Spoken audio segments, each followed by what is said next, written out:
Okay, so now we're recording. Okay. And put your face in there. Well, Yeah, give me the glasses. I'll put it here. There.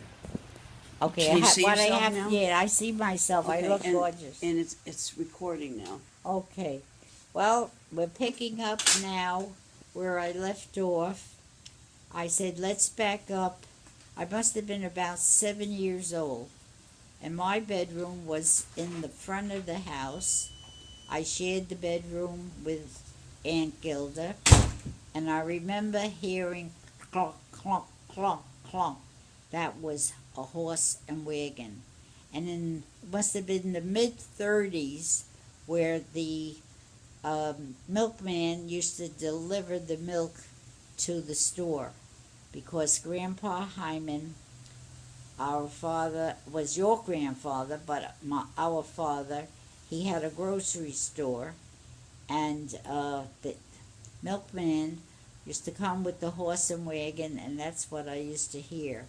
And that was about in maybe 1935, 36, and he used to drop off the cases of milk.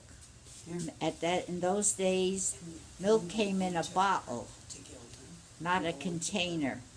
And when you finished with the milk, we used to bring the bottles back to the store, and you got 3 cents.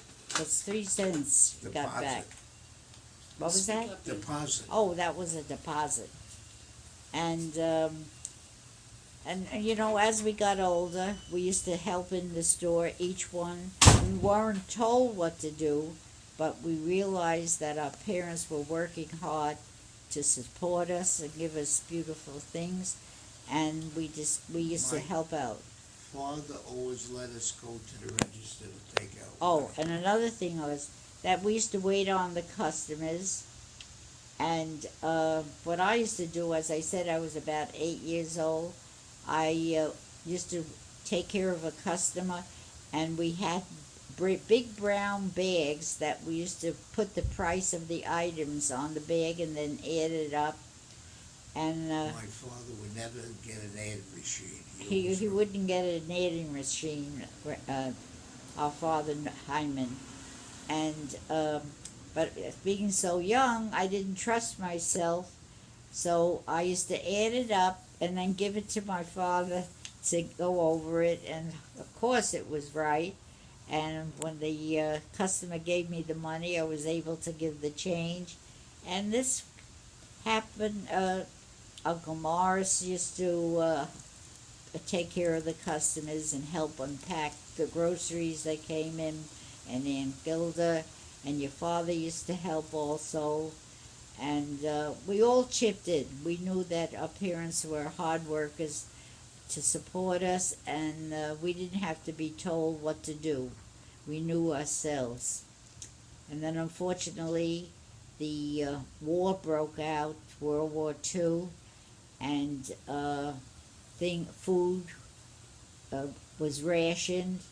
We got stamps to buy butter, meat, sugar, soap powder, and as I said, we got stamps, and we used to get change. Remember, the change was some kind of plastic, red. They were red, if you remember. And that was the change. It was hard times for us, but not as hard as it is today.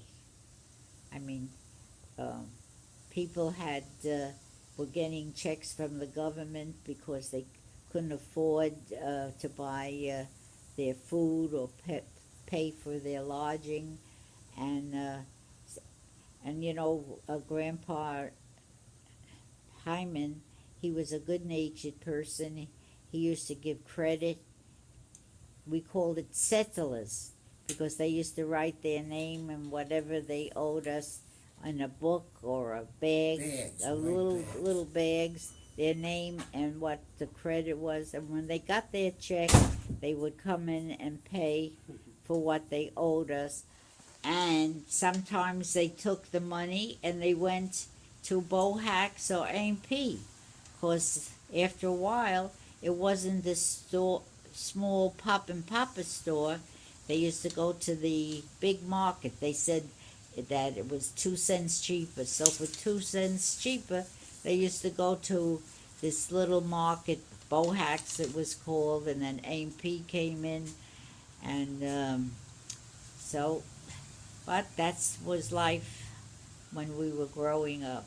And during the summertime, we used to send Grandpa Hyman, our father, to the country. And at that time, Uncle Morris was in his teens, and he used to go with Grandpa Right. to the mountains, the Catskill Mountains, and Izzy and myself and Aunt Gilda used to wake up early in the morning to help Grandma Esther. That we used to, Father used to take in the box of rolls. You had to count out the rolls, you remember, to put it. And also, Grandpa and so you could tell, they never took a vacation together. Oh, Grandpa and Grandpa Hyman and Grandma Esther, they never had a vacation together. They always had to split it up, where Uncle Morris used to go to the Catskills with Grandpa Hyman for 2 weeks, and when they came back, we, Grandma Esther and Izzy and myself and Aunt Gilda, we used to go to the Catskills. And Mama used to get a table for us. We ate in the dining room. Oh, not with we the ate. We children. never ate with the children. We always sat in the dining room with Grandma, and then there was always a group of youngsters, and we had friends to play with. But one year we were there. It was we went with Grandma Esther. It was the four of us: Morris, Gilda, me, and Izzy. We were in the mountains at that time. Your father was about 4 years old. I was 8, and Aunt Gilda was 2 years older than me, and Uncle Morris was 2 years older than Aunt Gilda. They had a show for kids. Do you remember? And Uncle Morris, they had a play, which Uncle Morris and Aunt Gilda were in, and your father was singing Barmir Mr. Shane, you remember? Amir Mr. Shane. And I was very placid, quiet girl. Shy, and I was the one sitting in. I used to watch them rehearse, because I would sit in the audience and watch them.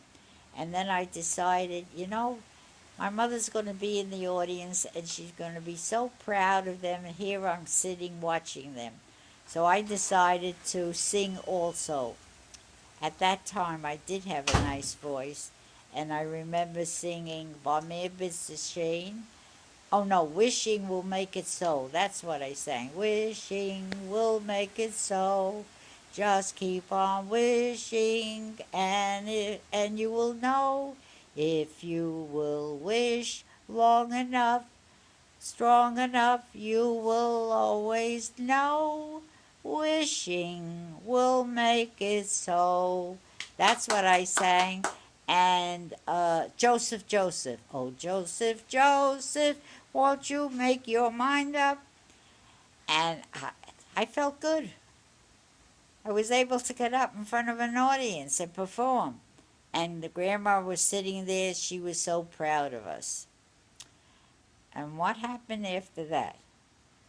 We went on to high school and then college. Oh, Gilda and I never went to college because our parents felt it was for a girl, waste of money. It was a waste of money to send the girl and have a profession. The girl should get married and have children.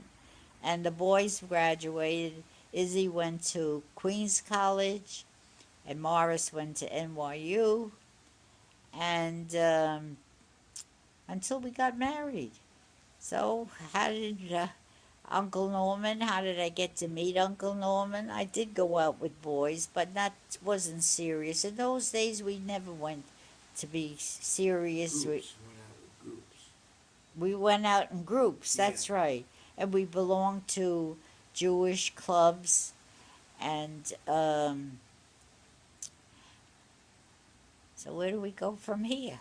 Let me take a rest a while and think, okay? Tell them